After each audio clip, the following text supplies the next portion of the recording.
Hello everyone, जैसा कि आप सब जानते हैं हमने हमारे चैनल पर एचएससी सीईटी मेंस का बैच स्टार्ट कर रखा है, जिसके अंदर हम कंप्लीट सिलेबस कवर कर रहे हैं एचएससी सीईटी का जो बीकॉम लेवल एग्ज़ाम है अकाउंटेंट जॉब वाला उसके। तो उसी सीरीज़ के अंदर उसी बैच के अंदर हमारी आज की जो नेक्स्ट यूनिट है वो है मैनेजमेंट अकाउंटिंग। आज हम बात करेंगे मैनेजमेंट अकाउंटिंग के बारे में। इसका जो पूरा सिलेबस है उसको हम 2 to 3 पार्ट्स में कवर करेंगे। आज इसका फर्स्ट पार्ट है, ठीक है, क्योंकि यूनिट जो है वो काफ़ी ज़्यादा मतलब टॉपिक्स तो कम है, लेकिन वैसे अगर डिटेल में इस चीज़ों को समझे तो काफ़ी लंबी हो जाती है, तो इसलिए हमने इसको पार्ट्स में कवर किया है। आज इसका फर्स्ट पार्ट है, तो हम आज देख लेते हैं कौन कौन से टॉपिक्स करेंगे। ये आपका सिलेबस है मैनेजमेंट अकाउंटिंग वाली जो यूनिट है उसका, जिसके अंदर मेंशन है management accounting, management reporting, analysis of financial statement, जिसके अंदर रेशियो एनालिसिस, कैश फ्लो और फंड फ्लो स्टेटमेंट।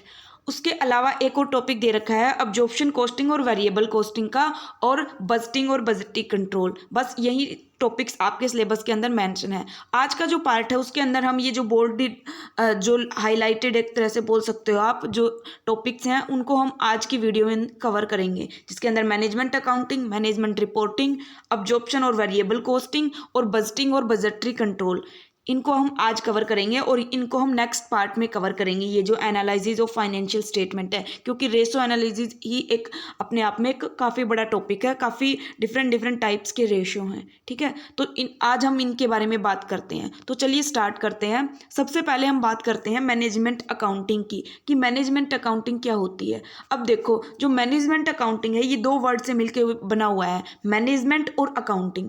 अब अकाउंटिंग का क्या मतलब होता है?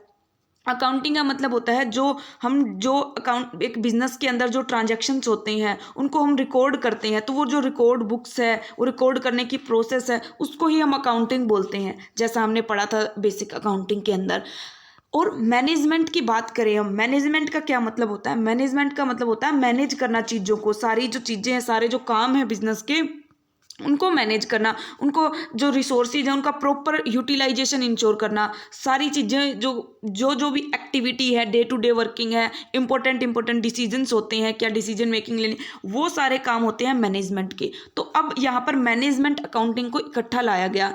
तो अब मैनेजमेंट अकाउंटिंग को इकट्ठा लाया गया तो इसका क्या मतलब हुआ? मैनेजमेंट अकाउंटिंग का मतलब हुआ कि जो अकाउंटिंग इन्फॉर्मेशन है उसका यूज़ करना मैनेजमेंट पर्पज़ के लिए, यानी कि जो अकाउंट्स में जो इन्फॉर्मेशन है, जो हम अकाउंट्स प्रिपेयर करते हैं, जो फाइनेंशियल अकाउंटिंग में, कॉस्ट अकाउंटिंग में जो हम अकाउंट प्रिपेयर करते हैं, उस इन्फॉर्मेशन को इस वे में कन्वर्ट करना, इस तरीके से प्रेजेंट करना कि उसका यूज मैनेजर्स जो है वो बिजनेस के मैनेजमेंट के लिए कर सकें, ठीक है। तो वो जो अकाउंटिंग है उसको हम बोलते हैं मैनेजमेंट अकाउंटिंग। मैनेजमेंट अकाउंटिंग के अंदर वो मतलब वो अकाउंटिंग की जाती है जिससे कुछ ऐसी इंफॉर्मेशन जो है वो निकाली जाए जो यूजफुल हो मैनेजमेंट को, डिसीजन मेकिंग के लिए, पॉलिसी मेकिंग के लिए, जो भी काम होते हैं मैनेजमेंट के उसके लिए, ठीक है। तो ये बेसिक मीनिंग है अकाउंटिंग का। देखो ये जो मैनेजमेंट अकाउंटिंग अगर एग्जैक्ट टर्म्स में देखें तो यहाँ पर जो अकाउंटिंग डेटा है उसका यूज किया जाता है for the purpose of policy formulation, policy बनाने के लिए, प्लानिंग करने के लिए, कंट्रोलिंग के लिए और डिसीजन मेकिंग के लिए मैनेजमेंट के द्वारा, ठीक है। एक तरह से मैनेजमेंट अकाउंटिंग हेल्प करती है डिसीजन मेकिंग में, मैनेजर्स को डे टू डे अफेयर्स की, पॉलिसीज़ की, प्लान्स की, डायरेक्शंस की, जो भी मेन मैनेजमेंट के फंक्शंस होते हैं, प्लानिंग, ऑर्गेनाइजिंग, कंट्रोलिंग, उन सारे फंक्शंस में जो इन्फॉर्मेशन रिक्वायर्ड होती है वो प्रोवाइड करती है अकाउंटिंग। तो ये बेसिक मीनिंग था। अगर हम डेफिनेशन देखें तो डेफिनेशन भी ऐसे ही डिफाइन करती है कि मैनेजमेंट अकाउंटिंग क्या है। मैनेजमेंट अकाउंटिंग एक प्रेजेंटेशन है अकाउंटिंग इन्फॉर्मेशन की। यहाँ पर जो अकाउंटिंग इन्फॉर्मेशन है उसको प्रेजेंट किया जाता है इस तरीके से, इस वे में कि वो हेल्प कर सके, असिस्ट कर सके मैनेजमेंट को, किसके लिए? क्रिएशन ऑफ पॉलिसी और डे टू डे ऑपरेशन, यानी कि जो डे टू डे डेली के जो काम है और जो पॉलिसीज़ वगैरह है, जो मेन इंपॉर्टेंट डिसीजन मेकिंग है उसमें हेल्प कर सके, असिस्ट कर सके, मदद कर सके एक तरह से मैनेजमेंट की, वो अकाउंटिंग इन्फॉर्मेशन जो है वो प्रेजेंट करके देती है मैनेजमेंट अकाउंटिंग।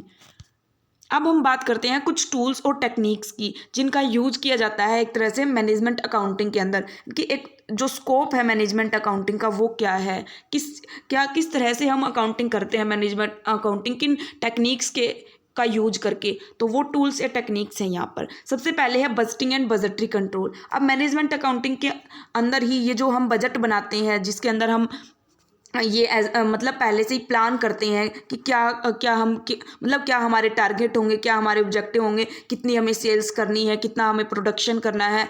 वो जो टारगेट हम बना के चलते हैं, वो सब काम जो है वो होता है बजटरी कंट्रोल के अंदर या बजटिंग। ये कंप्लीट है एक टॉपिक अलग से, ठीक है, और डिटेल में इसको हम आगे बात करेंगे। नेक्स्ट है एनालिसिस ऑफ फाइनेंशियल स्टेटमेंट। अब देखो, जो फाइनेंशियल अकाउंटिंग में जो फाइनेंशियल स्टेटमेंट बनाते हैं, जो हम P&L अकाउंट, बैलेंस शीट बनाते हैं, वो होते हैं फाइनेंशियल स्टेटमेंट। अब इन फाइनेंशियल स्टेटमेंट को एनालाइज करना यानी कि इनमें से कुछ इंपॉर्टेंट इंफॉर्मेशन जो है वो निकालना, ताकि फिर वो मैनेजमेंट को हेल्प कर सके डिसीजन मेकिंग के लिए। उनको जो इन्फॉर्मेशन रिक्वायर्ड वो एनालाइज करके इन स्टेटमेंट को निकालना ही जो काम है उसको बोलते हैं एनालिसिस ऑफ फाइनेंशियल स्टेटमेंट। तो ये भी एक तरीका है, टूल है मैनेजमेंट अकाउंटिंग का। उसके अलावा है स्टैंडर्ड कॉस्टिंग और मार्जिनल कॉस्टिंग। ये कॉस्टिंग के मेथड्स हैं जो हम एक तरह से जो हमारे पास स्टॉक होता है, जो गुड्स का जो हम सामान बनाने के लिए जो रॉ मटेरियल होता है या जो वर्क इन प्रोग्रेस में जो स्टॉक होता है, उस मतलब एक तरह से उन स्टॉक की, उस इन्वेंट्री की कॉस्ट को कैलकुलेट करना, उसको एस्टिमेट करना, उसके लिए ये कॉस्टिंग मेथड्स जो है वो यूज किए जाते हैं, ताकि ये भी डिसीजन मेकिंग में हेल्पफुल होते हैं मैनेजर्स को कि कितनी किसी पर्टिकुलर एक तरह से कोई भी यूनिट हम बना रहे हैं, उसके मैन्युफैक्चरिंग में कितनी कॉस्ट आ रही है, वो पर यूनिट कॉस्ट कितनी है। ये सारी चीज़ें एनालाइज करना में एक तरह से हेल्प करती हैं ये कॉस्टिंग मेथड्स। इसके अलावा फंड फ्लो स्टेटमेंट और रेशियो एनालिसिस, ये इस एनालिसिस ऑफ फाइनेंशियल स्टेटमेंट का ही पार्ट है। अब जब हम P&L अकाउंट और बैलेंस शीट से की इन्फॉर्मेशन की, इसके अंदर जो इन्फॉर्मेशन है उसको एनालाइज करते हैं, तब उनको एनालाइज हम करते हैं इनकी हेल्प से, फंड फ्लो स्टेटमेंट की हेल्प से। रेशियो एनालिसिस मतलब ये स्टेटमेंट ये एनालिसिस करते हैं ताकि कोई एक पर्टिकुलर इन्फॉर्मेशन जो है वो हमें मिल सके, कोई पर्टिकुलर क्या बहुत सारी इन्फॉर्मेशन जो है वो हमें डिफरेंट एस्पेक्ट से रिलेटेड मिल सके इनके एनालिसिस के बेसिस पे। नेक्स्ट है स्टैटिकल एंड ग्राफिकल टेक्निक। इसमें क्या होता है कि हम जो इन्फॉर्मेशन है, अकाउंटिंग इन्फॉर्मेशन, उनको ग्राफ की हेल्प से या फिर परसेंटेज में जो स्टैटिकल वो होते हैं, मतलब स्टैटिकल टूल्स जो होते हैं उनकी हेल्प से, जिसमें हम अपने स्टैटिस्टिक्स में पढ़ा भी होगा, जो मीन, मीडियन, मोड, ये सेंट्रल टेंडेंसी, मतलब ये जो टूल्स होते हैं स्टैटिस्टिक्स के। अब अकाउंटिंग जो इन्फॉर्मेशन है, जो डेटा है, उससे मतलब उस डेटा में स्टैटिकल वाले जो टूल्स हैं इनका यूज़ करके कोई पर्टिकुलर नंबर या कुछ एग्जैक्ट चीज़ें निकाल के, ताकि वो हेल्प कर सके मैनेजमेंट को डिसीजन मेकिंग में, उससे एक ट्रेंड वगैरह पता चल सके, वो चीज़ें निकाल के हम एक तरह से हेल्प कर सकते हैं मैनेजमेंट को, मैनेजमेंट अकाउंटिंग के थ्रू। नेक्स्ट है डिसीजन मेकिंग यानी कि अब ये एक तरह से कोई स्पेसिफिक टूल नहीं है, मतलब ये जो सारी मैनेजमेंट अकाउंटिंग जो इन्फॉर्मेशन प्रोवाइड करती है वो डिसीजन मेकिंग में हेल्प करती है। मतलब जो डिसीजंस लेने होते हैं मैनेजमेंट को कि कितना प्रोडक्शन करना है, कोई किसी पर्टिकुलर प्रोजेक्ट में इन्वेस्ट करना है या नहीं करना, वो सारी चीज़ों जो है मतलब वो मैनेजमेंट अकाउंटिंग से ही पता चलती है। उसके लिए जो इन्फॉर्मेशन बेस का यूज किया जाता है, जो बेस होता है इन्फॉर्मेशन का, जिसके बेसिस पे हम डिसीजन मेकिंग करते हैं, ठीक है। तो ये कुछ टूल्स और टेक्निक्स हैं मैनेजमेंट अकाउंटिंग की। अब हम बात करते हैं डिफरेंस की फाइनेंशियल अकाउंटिंग में और मैनेजमेंट अकाउंटिंग में। अब फाइनेंशियल अकाउंटिंग क्या होती है?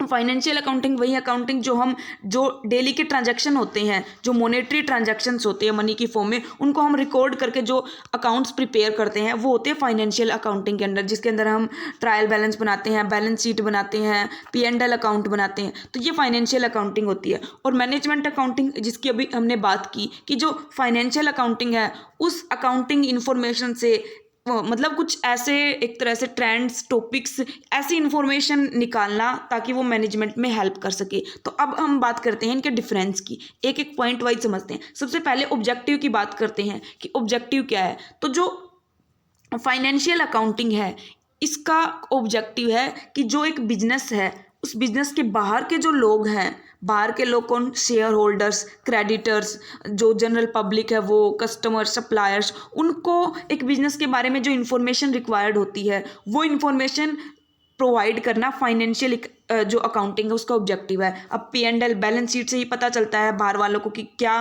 फाइनेंशियल पोजीशन है, कितनी एसेट्स लायबिलिटी है। तो मेन ऑब्जेक्टिव की बात करें तो फाइनेंशियल जो अकाउंटिंग है उसका ऑब्जेक्टिव है कि जो बाहर जो एक्सटर्नल पार्टीज़ हैं उनको रिपोर्ट करना, उनको इन्फॉर्मेशन प्रोवाइड करना। ठीक है, ये फाइनेंशियल जो अकाउंटिंग है उसका ऑब्जेक्टिव है।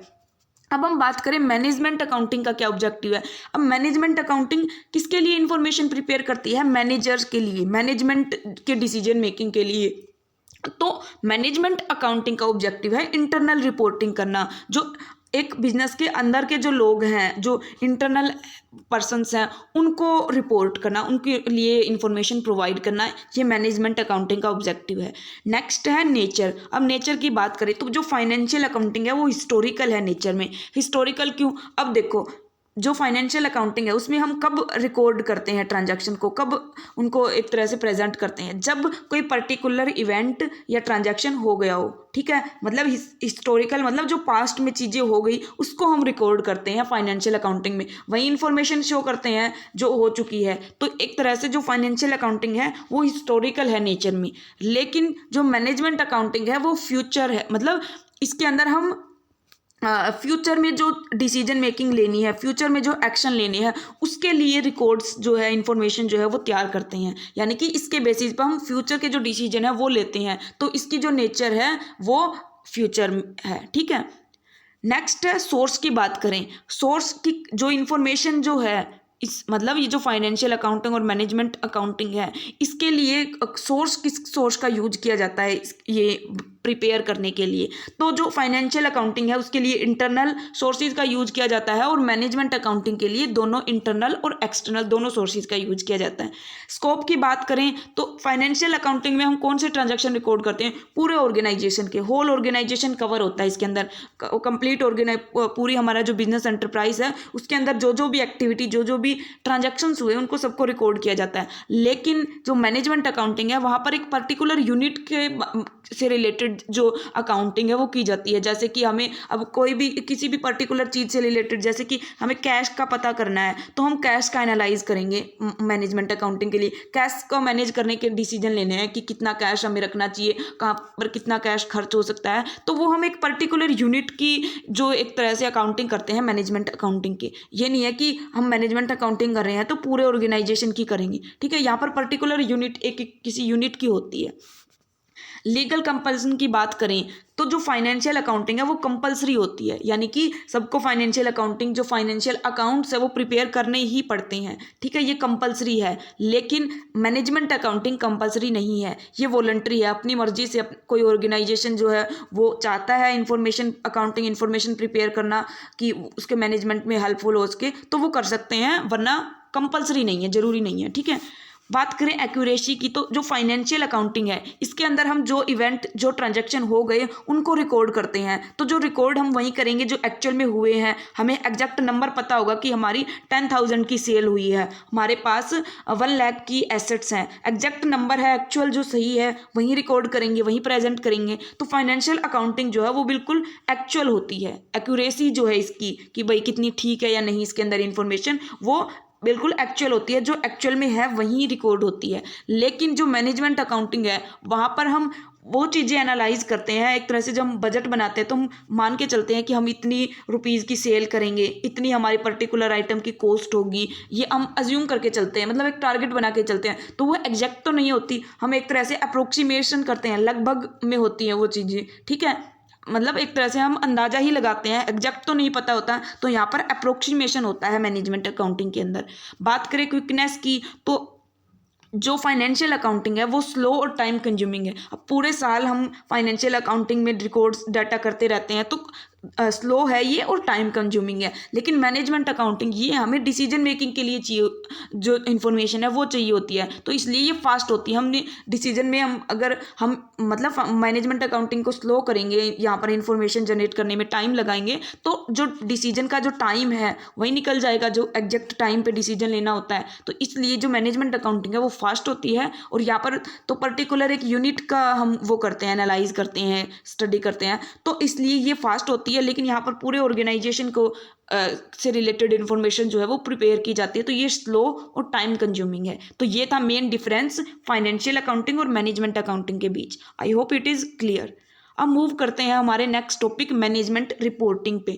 अब ये मैनेजमेंट रिपोर्टिंग क्या होती है? देखो, जैसे नाम से ही पता चल रहा है रिपोर्टिंग का मतलब क्या होता है? रिपोर्टिंग का मतलब होता है कोई एक रिपोर्ट, एक डॉक्यूमेंट जिसके ऊपर इंफॉर्मेशन लिखी हो, वो रिपोर्ट देना किसी को भी पर्टिकुलर, ठीक है, वो रिपोर्टिंग होती है। तो मैनेजमेंट रिपोर्टिंग यानी कि जो मैनेजमेंट के लिए जो इम्पोर्टेंट इन्फॉर्मेशन है उसको एक रिपोर्ट में प्रेजेंट करके उसको प्रोवाइड करना, ठीक है, उसको देना, तो वो होती है मैनेजमेंट रिपोर्टिंग। एक तरह से जो मैनेजमेंट कंट्रोल सिस्टम है उसका एक इंटीग्रल पार्ट है, एक मेन पार्ट है जिस मैनेजमेंट रिपोर्टिंग, जहाँ पर मैनेजमेंट रिपोर्टिंग रिपोर्ट की हेल्प से जो एडिक्वेट इन्फॉर्मेशन है, जो एडिक्वेट मतलब जो ज़रूरी जो बिजनेस इन्फॉर्मेशन है वो प्रोवाइड की जाती है मैनेजमेंट को अलग अलग रिपोर्ट्स में, मतलब डिफरेंट टाइप्स ऑफ रिपोर्ट, किसी भी पर्टिकुलर चीज़ के लिए अलग रिपोर्ट, उसके लिए अलग रिपोर्ट, तो अलग अलग तरह की रिपोर्ट्स में या स्टेटमेंट्स में time to time business information provide की जाती है मैनेजमेंट को, ठीक है। तो एक तरह से मैनेजमेंट रिपोर्टिंग प्रोसेस है जहाँ पर एडिक्वेट इन्फॉर्मेशन सप्लाई की जाती है मैनेजमेंट को, और मैनेजमेंट रिपोर्टिंग सिस्टम का एक मेन पर्पज या ऑब्जेक्टिव होता है कि टाइम पे इंफॉर्मेशन जो है वो सप्लाई हो और सही एक्यूरेट इंफॉर्मेशन सप्लाई हो मैनेजमेंट को। तो ये मेन ऑब्जेक्टिव होता है मैनेजमेंट रिपोर्टिंग का। अब हम बात करें कि एक अच्छा जो रिपोर्टिंग सिस्टम है उसके क्या फीचर होनी चाहिए, क्या उसके अंदर प्रिंसिपल्स या करैक्टरिस्टिक्स होने चाहिए कि एक जो रिपोर्टिंग सिस्टम है वो अच्छा बन सके। गुड रिपोर्टिंग सिस्टम की क्या करैक्टरिस्टिक्स होती हैं बेसिकली। तो अब देखो, जो एक रिपोर्ट होती है वो रिपोर्ट को हम सही मतलब सही करने की जो फर्स्ट जो कंडीशन है वो ये होती है कि वो उसकी इस रिपोर्ट के अंदर जो बात लिखी गई है वो सही हो, एक्यूरेट हो। एक्यूरेट मीन्स ट्रू हो वो, ठीक है, मतलब कोई फॉल्स कोई गलत चीज़ उसके अंदर मेंशन ना की गई हो। तो सबसे पहले जो रिपोर्ट है वो प्रेजेंट करे ट्रू और fair view of business affairs, यानी कि जो बिजनेस अफेयर्स के बारे में वो रिपोर्ट है उसका ट्रू और फेयर व्यू प्रेजेंट करे वो, ठीक है। फर्स्ट कंडीशन ये है, फर्स्ट कंडीशन या फीचर आप बोल सकते हो। नेक्स्ट है कि जो रिपोर्ट हम प्रिपेयर कर रही है वो रिपोर्ट फैक्ट्स पे बेस्ड हो और फिगर्स पे बेस्ड हो, ना कि अब देखो ऐसा नहीं है कि रिपोर्ट के अंदर किसी ने अपने हिसाब से अपना अंदाज़ा लगा के कोई बात लिख दी, वो ऐसे नहीं होनी चाहिए। रिपोर्ट अगर रिपोर्ट है तो वो प्रॉपर फैक्ट्स पे, एक्चुअल में वो चीज़ें फैक्ट्स होने चाहिए, उनके ऊपर बेस्ड होनी चाहिए। ऐसे नहीं है कि अपने आप मतलब अपने खुद की थिंकिंग के हिसाब से अपने खुद के एक वे से तरीके से अंदाज़ा लगा दिया चीज़ों का, ऐसे नहीं होना चाहिए। फैक्ट और फिगर पे बेस होनी चाहिए रिपोर्ट। नेक्स्ट है टाइम। जब जो रिपोर्ट है, जो इन्फॉर्मेशन है उसके अंदर वो जिस भी चीज़ के लिए चाहिए हो तो उसका एक फिक्स टाइम होता है कि इस टाइम पे ये इन्फॉर्मेशन मतलब at this time it is required, तो उसी टाइम पे वो इन्फॉर्मेशन जो है वो प्रोवाइड होनी चाहिए, यानी कि रेलेवेंट होनी चाहिए टाइम पे, जो एग्जैक्ट टाइम है उसके ऊपर। अब कोई इन्फॉर्मेशन बाद में मतलब कोई रिपोर्ट बाद में प्रेजेंट हो एग्जैक्ट टाइम से तो उसका कोई फ़ायदा नहीं होता। तो इसलिए एक गुड रिपोर्टिंग सिस्टम का एक मेन फीचर जो है वो ये है कि रिपोर्ट जो है वो टाइम पे प्रोवाइड हो। नेक्स्ट है कि जो रिपोर्ट होती है उसके अंदर जो भी मतलब जो भी बात लिखी गई है, जो भी सिस्टम, जो भी काम उसके अंदर दिया गया है, तो उसके अंदर जो भी मतलब अगर कोई ऐसी रिपोर्ट है जिसके अंदर कि किसी पर्टिकुलर पर्सन को, किसी एग्जीक्यूटिव को कोई काम दिया गया है, तो उसके अंदर उस रिपोर्ट के अंदर क्लियरली उसकी रिस्पॉन्सिबिलिटी और उसके ओब्लिगेशंस, यानी कि उसकी क्या जिम्मेदारी होगी किसी पर्टिकुलर काम से रिलेटेड, वो फिक्स की होनी चाहिए क्लियरली, ठीक है। क्लियरली उसके अंदर मेंशन होना चाहिए कि किसी भी रिस्पॉन्सिबिलिटी सेंटर, अब ये रिस्पॉन्सिबिलिटी सेंटर क्या होता है, ये अलग अलग चीज़ मतलब सेंटर्स होते हैं कि जैसे कि कोई यूनिट मान लो कि बिजनेस में एक पर्टिकुलर यूनिट है, कॉस्ट यूनिट है, तो उस कॉस्ट यूनिट का काम है कि कॉस्ट को एक तरह से मैनेज करके रखना, जो टारगेट लेवल है उस तक रखना। तो रिस्पॉन्सिबिलिटी सेंटर यानी कि वो सेंटर अगर जो हमने टारगेट बनाए हैं वो अचीव नहीं हुए तो हम किसकी रिस्पॉन्सिबिलिटी फिक्स करेंगे, किसकी एक तरह से जिम्मेदारी फिक्स होगी, तो वो होते हैं रिस्पॉन्सिबिलिटी सेंटर। तो जो रिपोर्ट है उसके अंदर जो रिस्पॉन्सिबिलिटी सेंटर की जो रिस्पॉन्सिबिलिटी, जो जिम्मेदारी और जो ओब्लिगेशंस हैं वो क्लियरली फिक्स होनी चाहिए रिपोर्ट के अंदर, ठीक है। नेक्स्ट रिपोर्ट जो है वो सिंपल लैंग्वेज में लिखी हुई होनी चाहिए। जब हम किसी को रिपोर्ट दे रहे हैं तो उसके अंदर जो डेटा है वो डेटा इस तरीके से प्रेजेंट हो, इस लैंग्वेज में प्रेजेंट हो कि उसको पढ़ने वाला जो है उसको वो समझ आ सके। ज़्यादा टेक्निकल जो टर्म है वो उनका यूज नहीं करना चाहिए, सिंपल लैंग्वेज में होनी चाहिए। नेक्स्ट है प्रॉपर फॉर्मेट के अंदर होनी चाहिए। अब एक रिपोर्ट का प्रॉपर फॉर्मेट होता है कि भाई इसका क्या टाइटल है, किस चीज़ से रिलेटेड है, ये क्या सब्जेक्ट है, उसका प्रॉपर हेडिंग क्या है, मेन एक हेडिंग दियो जिसके अंदर इंपॉर्टेंट बातें हो, ठीक है, सब हेडिंग्स हो, फिर मेन जो एग्जैक्ट नीचे क्या बात है, मतलब पूरा पैराग्राफ जो है वो हो। तो ऐसे एक प्रॉपर फॉर्मेट में होनी चाहिए रिपोर्ट। ऐसे नहीं है कि कोई भी चीज़ कहीं पर भी लिख दी, तो ऐसा नहीं होना चाहिए। गुड रिपोर्टिंग सिस्टम की एक मेन फीचर या प्रिंसिपल है कि रिपोर्ट जो है वो एक प्रॉपर फॉर्मेट के अंदर होनी चाहिए और उसके अंदर जो कंटेंट, जो चीज़ें लिखी गई हैं वो भी अप्रोप्रिएट हो, सही होनी चाहिए, ठीक है। तो ये कुछ मेन फीचर्स हैं एक गुड रिपोर्टिंग सिस्टम की। अब हम बात करते हैं important topic types of report. इनसे एग्जाम में सवाल बन सकता है कि पर्टिकुलर टाइप ऑफ रिपोर्ट किस चीज़ से रिलेटेड होती है। तो डिफरेंट टाइप्स ऑफ रिपोर्ट होती हैं अलग अलग तरह की, जैसे एक्सटर्नल रिपोर्ट है, इंटरनल रिपोर्ट है, प्लानिंग रिपोर्ट है, कंट्रोल रिपोर्ट है, फॉर्मल या इनफॉर्मल रिपोर्ट है। इसके अलावा एक दो और है, वो भी देखेंगे हम, यहाँ पर मेंशन नहीं किए हुए शायद।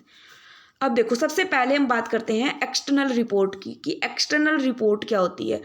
अब देखो, एक्सटर्नल जैसा नाम से ही लग रहा है, एक्सटर्नल जो एक बिजनेस है उसके बाहर के जो स्टेक होल्डर्स हैं, जो बाहर के स्टेक होल्डर, अभी स्टेक होल्डर को आप शेयर होल्डर्स से कंफ्यूज मत कर लेना। शेयर होल्डर्स वो होते हैं जो कंपनी के शेयर्स परचेज करते हैं, यानी कि जो मालिक होते हैं कंपनी के, और स्टेक होल्डर्स वो पर्सन्स होते हैं या वो एंटिटीज़ होती हैं जिनका एक तरह से लिंक होता है बिजनेस के साथ कुछ ना कुछ, यानी कि बिजनेस का जो भी वर्किंग है उसका इफेक्ट पड़ता है इन स्टेक होल्डर्स के ऊपर। स्टेक होल्डर्स वो एंटिटीज़ होती हैं।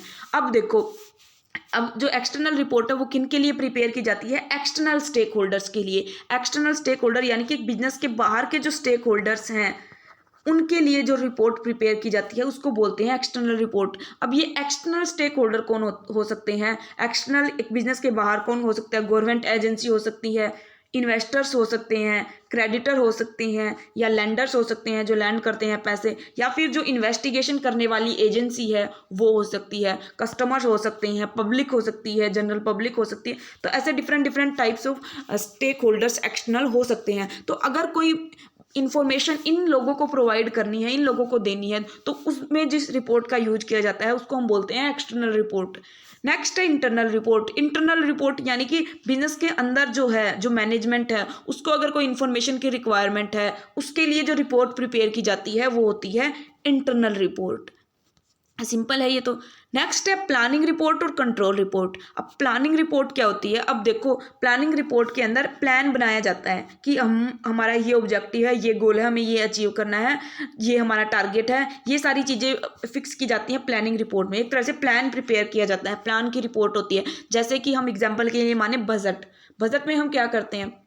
बजट में हम एस्टिमेट करके चलते हैं कि इतनी हमारी सेल होगी, इतना हम पैसा इन्वेस्ट करेंगे, इतना मतलब जो भी हमारी टारगेट है इतना हम परचेज करेंगे, इतना जो भी हमारे टारगेट है वो हम बना के चलते हैं बजट के अंदर। तो बजट एक तरह से प्लानिंग रिपोर्ट है। प्लानिंग रिपोर्ट में यही होता है, एक एंटरप्राइज अपने ऑब्जेक्टिव गोल्स जो हैं उनको फिक्स करके चलता है, मान के चलता है। या इसके अंदर स्टैंडर्ड्स जो हैं कि ये हमारा स्टैंडर्ड होगा, हमें 10,000 यूनिट्स जो है वो प्रोड्यूस करनी है, हमें 7,000 जो है यूनिट उनकी सेल करनी है। तो ये जो टारगेट बना के चलते हैं हम, वो बनाए जाते हैं प्लानिंग रिपोर्ट के अंदर। नेक्स्ट है कंट्रोल रिपोर्ट। अब कंट्रोल रिपोर्ट में क्या होता है? अब देखो, प्लानिंग रिपोर्ट में हमने कुछ स्टैंडर्ड, कुछ ऑब्जेक्टिव सेट किए कि हमें 10,000 यूनिट जो है वो उनका प्रोडक्शन करना है। तो ये हमारे प्लानिंग रिपोर्ट में हमारे स्टैंडर्ड्स हो गए, ठीक है, या टारगेट्स हम इनको बोल सकते हैं। अब कंट्रोल रिपोर्ट में क्या होता है? अब इसके बाद क्या होगा? कुछ एक्चुअल में हमारा प्रोडक्शन होगा। ये तो हमने टारगेट बनाया है, फिर कुछ एक्चुअल में हमारी परफॉर्मेंस होगी। मान लो हमें 8,000 यूनिट का प्रोडक्शन कर लिया एक्चुअल में, तो कंट्रोल रिपोर्ट में क्या होगा कि इन दोनों के बीच में, मतलब जो टारगेट बनाया था और जो एक्चुअल बनाया था वो अचीव हुए या नहीं हुए, इस चीज़ को कंट्रोल किया जाता है कंट्रोलिंग रिपोर्ट के थ्रू। यानी कि इसके अंदर एक तरह से डिवाइस होता है कंट्रोलिंग रिपोर्ट, जिसमें हम ये जो डिफरेंस आया है 10,000 मतलब जो टारगेट है और जो एक्चुअल है उसमें ये 2,000 का, ये क्यों आया है, इसके रीजंस जो हैं वो फाइंड आउट करने की कोशिश करते हैं। तो उसके लिए जो रिपोर्ट प्रिपेयर की जाती है वो होती है कंट्रोल रिपोर्ट। एक तरह से कंट्रोलिंग डिवाइस होता है जहाँ पर एक बिजनेस की जो अलग अलग एक्टिविटीज़ हैं, डिफरेंट एक्टिविटीज़, उनको कंट्रोल किया जाता है, ठीक है, ये कंट्रोल रिपोर्ट होती है। मेनली ये डिफरेंस बताती है, डिफरेंस या हम डेविएशंस बोल सकते हैं कि जो टारगेट और जो एक्चुअल है उसमें क्या डेविएशन रहे। मतलब इनमें जो 10,000 का टारगेट बनाया था और जो 8,000 हुए तो इनमें डेविएशन कितना हुआ 2,000 का। तो ये 2,000 का क्यों हुआ, ये डेविएशन जो है वो बताने का काम करती है ये कंट्रोल रिपोर्ट। नेक्स्ट है फॉर्मल रिपोर्ट और इनफॉर्मल रिपोर्ट। अब देखो फॉर्मल रिपोर्ट यानी कि एक प्रॉपर फॉर्मेट के अंदर बनाई जाए, फॉर्मली जो बिजनेस के रूल्स रेगुलेशंस हैं, ऑफिशियली चीज़ें जो हैं वो बनाई जाए, तो वो होती है फॉर्मल रिपोर्ट, जिसके अंदर स्ट्रिक्टली सारे रूल्स वगैरह जो भी रिपोर्ट के हैं कि किस तरीके से प्रेजेंट करनी है, कौन दे के आएगा, वो सारी चीज़ें एग्जैक्ट जो हैं वो फॉलो की जाए, वो फॉर्मल रिपोर्ट। और इनफॉर्मल रिपोर्ट यानी कि बिना किसी ऑफिशियल डॉक्यूमेंट्स वगैरह के या कोई स्ट्रिक्ट जो रूल्स वगैरह हैं उनके अगर नॉर्मली ही कोई रिपोर्ट प्रिपेयर की जाए तो वो होती है इनफॉर्मल रिपोर्ट। इनफॉर्मल रिपोर्ट जो है वो जरूरी नहीं है कि प्रॉपर जो रूल्स रेगुलेशन है उनके तरह प्रॉपर कि भाई जिसके ऊपर साइन होने चाहिए एग्जैक्ट वो रूल्स वगैरह जो है वो फॉलो नहीं किए जाते, यानी कि अनऑफिशियल होती है एक तरह से। जैसे कि हम रिपोर्ट कोई डायरेक्ट ओरल भी हो सकती है, सीधा मतलब ये नहीं है कि पेपर में रिटन ही हो, किसी को ऐसी सिंपल बोल के भी रिपोर्ट किया जा सकता है, तो वो होती है इनफॉर्मल रिपोर्ट। और जिसमें प्रॉपर जो ऑफिशियली फॉर्मेट का यूज किया जाए, जो स्ट्रिक्टली जो नॉर्म्स हैं बनाए गए हैं कि कैसे मैनेजमेंट को रिपोर्ट करना है कोई भी पर्टिकुलर चीज़ के बारे में, तो उस तरीके से बनाई जाए तो वो होती है फॉर्मल रिपोर्ट। नेक्स्ट है स्पेशल रिपोर्ट और परफॉर्मेंस रिपोर्ट। अब ये जो स्पेशल रिपोर्ट है ये क्या होती है, स्पेशल रिपोर्ट में क्या होता है कि पर्टिकुलर स्पेशल जो इशू है उसके बारे में रिपोर्ट प्रिपेयर की जाती है। कोई भी स्पेशल इशू हो सकता है, उसके बारे में रिपोर्ट अगर प्रिपेयर की जाए तो वो होती है स्पेशल रिपोर्ट। यानी कि कोई पर्टिकुलर एक कंसेप्ट है, एक टॉपिक है, जैसे कि सेल्स एनालिसिस है, इस पर रिपोर्ट है, या फिर जो कैपिटल इन्वेस्टमेंट के प्रोजेक्ट्स हैं उनको रिप्लेसमेंट करने पे, मतलब कोई एक स्पेसिफिक इशू के ऊपर कोई अलग से कोई स्पेसिफिक मुद्दा जो है उसके ऊपर पूरी डिटेल में रिपोर्ट प्रिपेयर की जाए तो वो होती है स्पेशल रिपोर्ट। अब इसके अंदर सिर्फ एक कोई पर्टिकुलर इशू जो है उसको डिस्कस किया जाता है, उसका बारे में मतलब इन्फॉर्मेशन जो है वो लिखी जाती है, तो उसके बारे में इन्फॉर्मेशन बहुत डिटेल में लिखी जाती है, काफ़ी ज़्यादा एम्फेसिस किया जाता है अलग अलग एलिमेंट्स पर और अलग अलग टॉपिक्स पर, यानी कि डिटेल में जब एनालिसिस होता है किसी पर्टिकुलर इशू पर तो वो होती है स्पेशल रिपोर्ट। नेक्स्ट अब देखो जैसे कि कभी कभी आपने सुना भी होगा न्यूज़ वगैरह में कोई पर्टिकुलर इंसिडेंट हो जाता है, कोई घटना घट जाती है, तो उसके ऊपर एक स्पेशल कमेटी बनाई जाती है, फिर वो स्पेशल रिपोर्ट प्रिपेयर करती है। तो वो क्या करती है, उस पर्टिकुलर इवेंट को डिटेल में स्टडी करती है चीज़ों को, फिर उसकी रिपोर्ट स्पेशल रिपोर्ट प्रिपेयर करती है। उस स्पेशल रिपोर्ट में सिर्फ वो पर्टिकुलर वन जो इशू है उसको डिस्कस किया गया है। ऐसे ही बिजनेसेस में भी जो अलग अलग स्पेशल इशू होते हैं उनके ऊपर स्पेशल रिपोर्ट प्रिपेयर की जाती है। नेक्स्ट है परफॉर्मेंस रिपोर्ट। अब परफॉर्मेंस रिपोर्ट में क्या होता है, जैसे हमने लास्ट स्लाइड में पढ़ा था, यहाँ पर पढ़ा था कंट्रोल रिपोर्ट, ये कंट्रोल रिपोर्ट से सिमिलर होती है परफॉर्मेंस रिपोर्ट। अब परफॉर्मेंस रिपोर्ट में हम क्या करते हैं, हमने जो टारगेट बनाए हैं, ठीक है, और उसके बाद में हमने हमारा जो एक्चुअल में जो हमने एक्टिविटी की, ठीक है, जो मतलब एक्चुअल में जो हमने चीज़ की, जो टारगेट्स को अचीव किया या नहीं किया, तो वो जो परफॉर्मेंस है, जो एक्चुअल वाली परफॉर्मेंस है, उसके ऊपर रिपोर्ट प्रिपेयर की जाती है। यानी कि हमारे टारगेट के कंपैरिजन में हमारी एक्चुअल परफॉर्मेंस कितनी है उसके ऊपर जो रिपोर्ट प्रिपेयर की जाती है वो होती है परफॉर्मेंस रिपोर्ट। एक तरह से परफॉर्मेंस बताती है ये कि हमने जो स्टैंडर्ड फिक्स किए थे, जो टारगेट फिक्स किए थे, उसके कंपैरिजन में हमारी एक्चुअल में क्या परफॉर्मेंस है, हमने एक्चुअल में क्या काम किया है, वो चीज़ बताती है परफॉर्मेंस रिपोर्ट। नेक्स्ट हमारा जो टॉपिक है वो है कॉस्ट। हम बात करते हैं कॉस्ट के बारे में। अब देखो कॉस्ट क्या होती है, कॉस्ट कोई भी वो एक्सपेंसिव जो हम किसी भी पर्टिकुलर एलिमेंट पे करते हैं ताकि हमें रिटर्न में उससे कुछ रिवेन्यू जनरेट हो सके, तो वो जो एक्सपेंडिचर, वो जो खर्चा होता है वो होती है कॉस्ट। अब कॉस्ट दो तरह की होती है, एक फिक्स्ड और एक वेरिएबल। अब देखो फिक्स्ड और वेरिएबल कॉस्ट क्या होती है, सबसे पहले फिक्स्ड की बात करते हैं। फिक्स्ड कॉस्ट कौन सी कॉस्ट होती है, वो कॉस्ट जहाँ पर मतलब फिक्स्ड कॉस्ट वो होती है जो हम जब एक यूनिट, जब हम प्रोडक्ट मतलब कोई एक यूनिट बनाते हैं हम किसी प्रोडक्ट की, तो भी वो कॉस्ट जो है वो वही होगी। मान लो एग्जांपल से समझते हैं, मान लो एक यूनिट बना रहे हैं तो भी पर्टिकुलर कॉस्ट जो है वो 100 है, और जब हम 2 यूनिट बना रहे हैं तो भी वो कॉस्ट 100 ही है, और जब हम 5 यूनिट बना रहे हैं तो भी वो कॉस्ट 100 ही है। यानी कि जो कॉस्ट चेंज नहीं होती, जिस भी पर्टिकुलर एलिमेंट की कॉस्ट चेंज नहीं होती, जब जब हम प्रोडक्शन को बढ़ाते हैं तो वो कॉस्ट जो है उसको हम बोलते हैं फिक्स्ड कॉस्ट, यानी कि फिक्स्ड है, वो चेंज नहीं हो रही। वेरिएबल कॉस्ट कौन सी कॉस्ट होती है, वेरिएबल कॉस्ट वो कौन सी कॉस्ट होती है जो जैसे जैसे हम 1 यूनिट से 2 यूनिट से 5 यूनिट से 10 यूनिट बढ़ाते हैं, वैसे वैसे वो जो कॉस्ट है वो 100 से इंक्रीज होके 200, फिर जितनी 10 मतलब 10 यूनिट बना रहे हैं तो 1000, ऐसे जैसे जैसे प्रोडक्शन बढ़ाएंगे वैसे वैसे ये कॉस्ट बढ़ती जाती है। वो होती है वेरिएबल कॉस्ट, यानी कि वेरी करती रहती है, चेंज होती रहती है, वेरी जैसे जैसे प्रोडक्शन बढ़ता है वैसे वैसे। ठीक है, तो फिक्स्ड कॉस्ट जो फिक्स्ड रहती है और वेरिएबल कॉस्ट जो वेरी करती रहती है, चेंज होती रहती है। अब इसका एक और एग्जाम्पल समझ लो फिक्स्ड कॉस्ट का। अब देखो कोई एक फैक्ट्री है, ठीक है, फैक्ट्री है, इसके बाहर एक गार्ड है, उस गार्ड की जो सैलरी है मान लो 5,000 रुपये इस गार्ड की सैलरी है। ठीक है, अब इस फैक्ट्री के अंदर हम 5 यूनिट बनाएं, इस फैक्ट्री के अंदर हम 10 यूनिट बनाएं, या फिर हम 100 यूनिट बनाएं, क्या ये जो बाहर जो गार्ड है इसकी सैलरी में कोई चेंज होगा? इसको तो वही गार्डिंग करनी है, तो वहां पर इसकी तो जो सैलरी है वो तो सेम रहेगी चाहे हम प्रोडक्शन कितना भी करें। तो अब जब हम टोटल कॉस्ट को एस्टिमेट करेंगे, कैलकुलेट करेंगे इन यूनिट्स की कि हमने फैक्ट्री में जो सामान बनाया उसकी टोटल कॉस्ट कितनी आई, तो टोटल कॉस्ट में ये 5,000 रुपये तो इंक्लूड करेंगे ही, क्योंकि ये भी तो इस यहाँ पर जो सामान बनाने की कॉस्ट है एक तरह से। लेकिन डायरेक्ट नहीं है ये कॉस्ट, डायरेक्ट तो यही अलग से, जो डायरेक्ट तो वही कॉस्ट होगी जो सामान को बनाने में लगी। ठीक है, और ये कॉस्ट एक तरह से इनडायरेक्ट कॉस्ट है, लेकिन कॉस्ट तो है ही, इसी प्रोडक्शन की कंसीडर करेंगे। अब देखो ये जो कॉस्ट है ये 5,000 रुपये ये फिक्स्ड कॉस्ट है, लेकिन यहाँ पर जो हम अंदर जो सामान बना रहे हैं उसके ऊपर जो डायरेक्ट कॉस्ट लग रही है, मान लो कि जो यूनिट्स हैं फैक्ट्री के अंदर बनाने के लिए उसके लिए रॉ मटेरियल की ज़रूरत पड़ रही है, रॉ मटेरियल। अब जब जो 100 रुपये का हम रॉ मटेरियल खरीदते हैं तो उससे हमारी एक यूनिट बनती है, मान लो अगर हमें 2 यूनिट बनानी है तो हमें 200 का खरीदना पड़ेगा। तो ये जो रॉ मटेरियल की कॉस्ट है ये होती है वेरिएबल कॉस्ट, यानी कि जैसे जैसे प्रोडक्शन बढ़ाते हैं इसकी कॉस्ट भी बढ़ती है, तो वो होती है वेरिएबल कॉस्ट। ठीक है, और इसको हम डायरेक्ट कॉस्ट भी बोलते हैं, यानी कि डायरेक्ट है ये जो सामान बनाने की कॉस्ट जो है वो डायरेक्ट है, ये डायरेक्टली इफेक्ट पड़ता है इसका। अब देखो आप हमारे जो सिलेबस है उसके अंदर दिए हुए हैं 2 टॉपिक्स, अब्जॉर्प्शन कॉस्टिंग और वेरिएबल कॉस्टिंग। अब ये कॉस्टिंग यहाँ पर हम सिंपल बात कर रहे थे कॉस्ट की, तो यहाँ पर ये कॉस्टिंग वर्ड लगा दिया ना, तो इस कॉस्टिंग का मतलब है एक मेथड। ठीक है, अब ये जो वेरिएबल कॉस्टिंग होती है और जो अब्जॉर्प्शन कॉस्टिंग होती है इनमें क्या डिफरेंस होता है? अब देखो इसको समझो। वेरिएबल कॉस्टिंग में हम क्या करते हैं, जो वेरिएबल कॉस्टिंग वाला जो मेथड है जिसमें हम एक पर्टिकुलर प्रोडक्ट की कॉस्ट को एक तरह से मेजर करते हैं, कैलकुलेट करते हैं, और अब्जॉर्प्शन कॉस्टिंग में भी हम किसी पर्टिकुलर प्रोडक्ट की कॉस्ट को मेजर करते हैं, यानी कि ये मेथड है वेरिएबल कॉस्टिंग और अब्जॉर्प्शन कॉस्टिंग। अब इनमें क्या डिफरेंस है इसको हम यहाँ पर समझते हैं। देखो जो वेरिएबल कॉस्ट और ये जो अब्जॉर्प्शन कॉस्टिंग है इनमें क्या डिफरेंस है। वेरिएबल कॉस्ट में हम सिर्फ, हमारे पास 2 कॉस्ट थी, फिक्स्ड और वेरिएबल।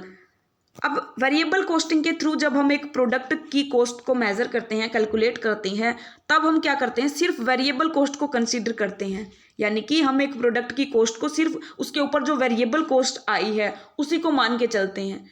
लेकिन जब अब्जॉर्प्शन कॉस्टिंग के थ्रू हम एक प्रोडक्ट की कॉस्ट को कैलकुलेट करते हैं तो हम दोनों मान के चलते हैं, फिक्स्ड वाली भी और वेरिएबल वाली भी, दोनों कॉस्ट को मान के चलते हैं इस प्रोडक्ट की कॉस्ट। तो एक तरह से इनके ये 2 मेथड्स हैं कॉस्टिंग के। अब्जॉर्प्शन कॉस्टिंग जो है वो दोनों फिक्स्ड और वेरिएबल कॉस्ट दोनों को कंसीडर करता है, और जो वेरिएबल कॉस्टिंग है वो सिर्फ जो वेरिएबल कॉस्ट है उसको कंसीडर करता है। ठीक है, ये 2 मेथड्स हैं। आई होप कि आपको इनका डिफरेंस भी अब समझ आ गया होगा। अब देखो एक एक चीज़ें थोड़ा और डिटेल में समझ लेते हैं। सबसे पहले तो पॉइंट में यही लिखा हुआ है कि ये दोनों जो हैं वो मेथड हैं जिनका यूज किया जाता है जो प्रोडक्ट है, मतलब जो इन्वेंट्री है या जो वर्क इन प्रोग्रेस में जो हमारा स्टॉक है उसकी कॉस्ट को, उसकी वैल्यू को कैलकुलेट करने के लिए। ठीक है, ये पॉइंट क्लियर।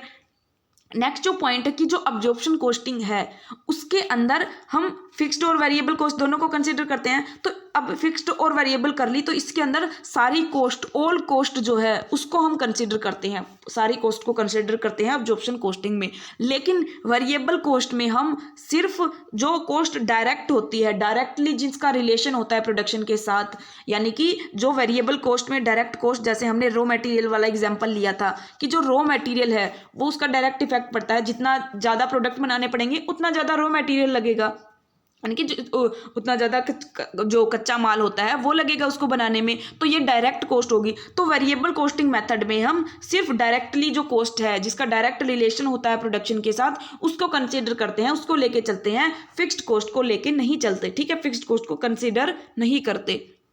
नेक्स्ट है कि ये जो वेरिएबल कॉस्टिंग मेथड है वो एक क्लियर पिक्चर प्रोवाइड करता है पर यूनिट कॉस्ट की। अब देखो कि एक यूनिट बनाने की क्या कॉस्ट होगी, इसकी क्लियर पिक्चर जो है वो वेरिएबल कॉस्टिंग देता है, ना कि अब्जॉर्प्शन कॉस्टिंग। कैसे? अब देखो हमने वो एग्जांपल लिया था फैक्ट्री वाला। अब एक फैक्ट्री में हम कोई सामान 5 बना रहे हैं, 10 बना रहे हैं, उसके बाहर का जो गार्ड है उसकी सैलरी तो वो 5,000 फिक्स रहेगी। तो अब देखो अगर हम अब्जॉर्प्शन कॉस्टिंग लेके चलें तो हम इन ये जो सामान बना रहे हैं इनकी कॉस्ट में ये 5,000 भी इंक्लूड करेंगे।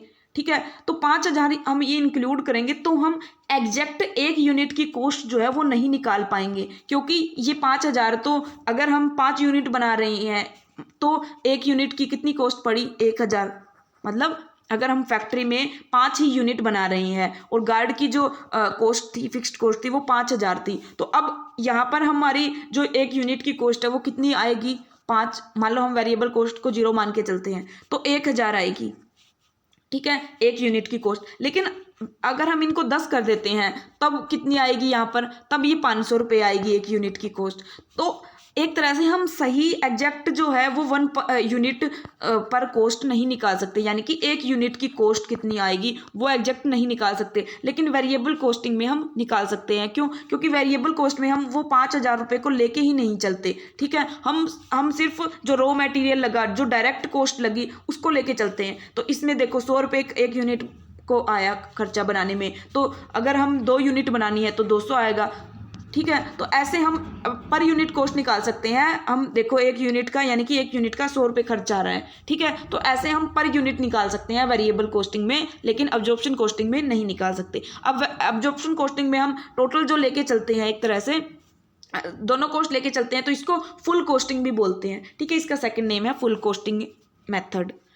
नेक्स्ट, वेरिएबल कॉस्टिंग में हम डायरेक्ट जो फिक्स्ड कॉस्ट है उसको एक्सक्लूड करते हैं। इसकी बात तो हम काफ़ी बार कर चुके हैं कि यहाँ पर फिक्स्ड कॉस्ट को कंसीडर नहीं किया जाता, सिर्फ वेरिएबल को ही लिया जाता है। अब हम बात करते हैं हमारे नेक्स्ट टॉपिक बजट के बारे में। अब देखो बजट क्या होता है? बजट एक स्टेटमेंट होता है, एक तरह से एक फाइनेंशियल स्टेटमेंट, जहाँ पर हम हमारे टारगेट, हमारे ऑब्जेक्टिव क्या है, वो सारी चीज़ें हम फिक्स करते हैं बजट के अंदर। एक तरह से एस्टिमेट करते हैं कि हमारा जो क्या टारगेट रहेगा, हमें कितना प्रोडक्शन करना है, कितना एक्सपेंडिचर करना है, वो सारी चीज़ों का जो टारगेट फिक्स करके चलते हैं वो होता है बजट। वो स्टेटमेंट, उसको हम बजट बोलते हैं। एक तरह से फाइनेंशियल और क्वांटिटेटिव इम्प्लीकेशन है बजट, जहाँ पर हम एक तरह से प्रिसाइज एक स्टेटमेंट प्रिपेयर करते हैं ताकि उस स्टेटमेंट की हेल्प से जो मैनेजमेंट है उसको डिसीजन मेकिंग में हेल्प हो सके। अब मैनेजमेंट ने पहले से सही मतलब प्रॉपरली बजट बना रखा है, तो जब वो एक्चुअल में एक्शंस लेंगे तब उनको हेल्प मिलेगी उस बजट से कि हमारा ये टारगेट है, तो इसके लिए हमें ये पर्टिकुलर एक्शन जो है वो लेना चाहिए। ठीक है, तो एक तरह से बजट जो है वो एक ऑर्गेनाइजेशन की, एक बिजनेस की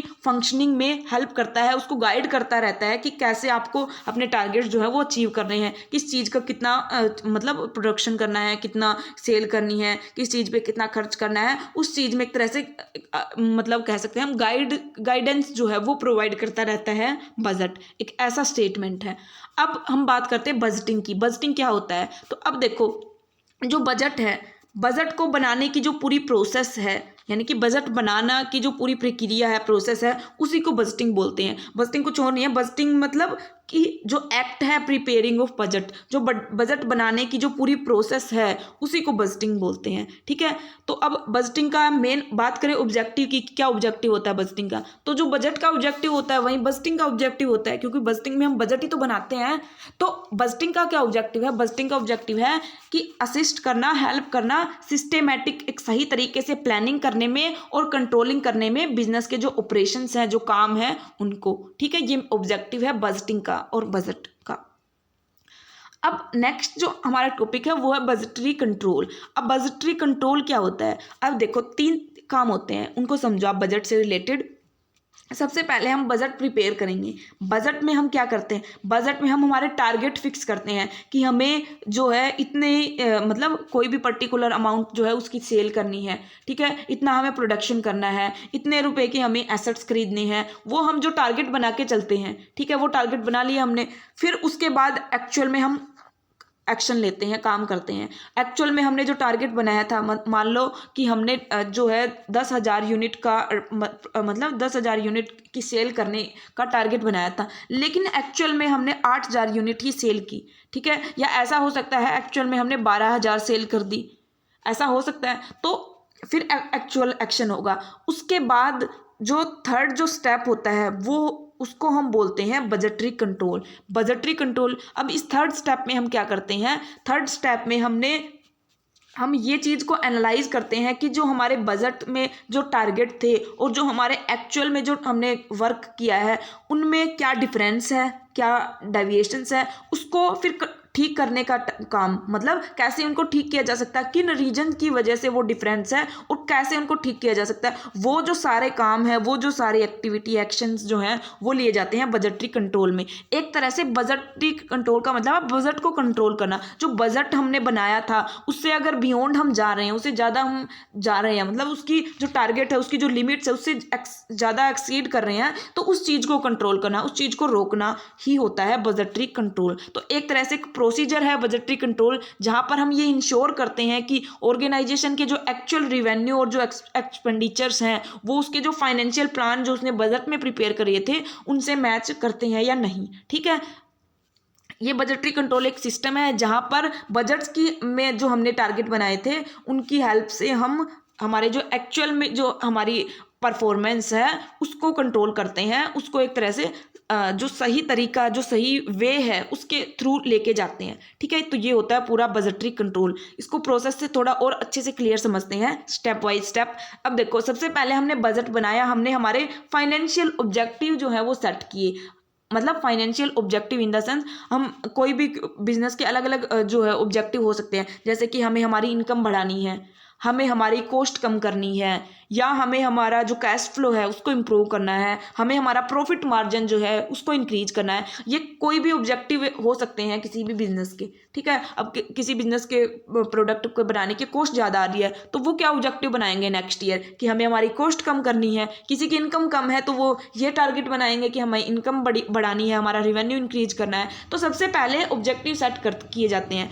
उसके बाद अब इन ऑब्जेक्टिव जो हमने सेट किए हैं इनको अचीव करने के लिए प्लान भी तो बनाना पड़ेगा। ये तो हमने सिर्फ ये मतलब ये हमने ये एक तरह से टारगेट बनाया कि हमें ये चीज़ होनी चाहिए हमारे पास। इस टारगेट को अचीव करने के लिए एक प्लान भी तो बनाना पड़ेगा कि कैसे होगा ये, ठीक है। वो प्लान बनाया जाता है बजट के थ्रू। बजट में हम एक तरह से सारी चीज़ें प्लान करते हैं कि अगर हम इतनी जो यूनिट की सेल करें, इतना प्रोडक्शन करें और इस प्रोडक्शन की कॉस्ट अगर इतनी आए तो हम ये जो हमारा ऑब्जेक्टिव है वो अचीव कर सकते हैं, ठीक है। ये हम बजट में डिसाइड करते हैं। तो पहले ऑब्जेक्टिव बनाए, ऑब्जेक्टिव सेट किए, फिर बजट बनाया, फिर बजट को इम्प्लीमेंट किया। इम्प्लीमेंट इन द सेंस हमने एक्चुअल में वो जो टारगेट है उनके ऊपर काम किया, एक्चुअल वर्क किया।